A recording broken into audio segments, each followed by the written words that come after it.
Hi. So యాక్చువల్గా నేను ఒక విషయం చెప్పాలనుకుంటున్నా మీకు. ప్రతి బిజినెస్ మ్యాన్కి ఉండాల్సిన లక్షణాలు కొన్ని మీతో డిస్కస్ చేద్దాం అనుకుంటున్నా. అవి ఏంటంటే ఒక మైండ్ సెట్, ఒక growth thinking and resilience in failures. Strong mindset ఉండాలి. బిజినెస్ చేయడం అంత ఈజీ కాదు, చాలా కష్టపడాలి. నీతో పాటు చాలామందికి ఉద్యోగాలు నువ్వు ఇస్తావు, అది గట్టిగా నమ్ము. You have to do a lot. And growth thinking, ఎప్పటికైనా నువ్వు ఎదుగుతావనే ఒక థాట్ ప్రాసెస్ ఉండాలి.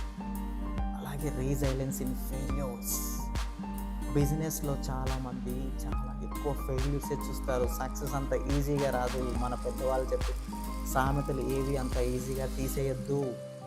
All of sudden we can't become successful in the business. Business is nothing but the risk taking ability that you start with. So have these three qualities so as to become successful businessman. All the best. Thank you.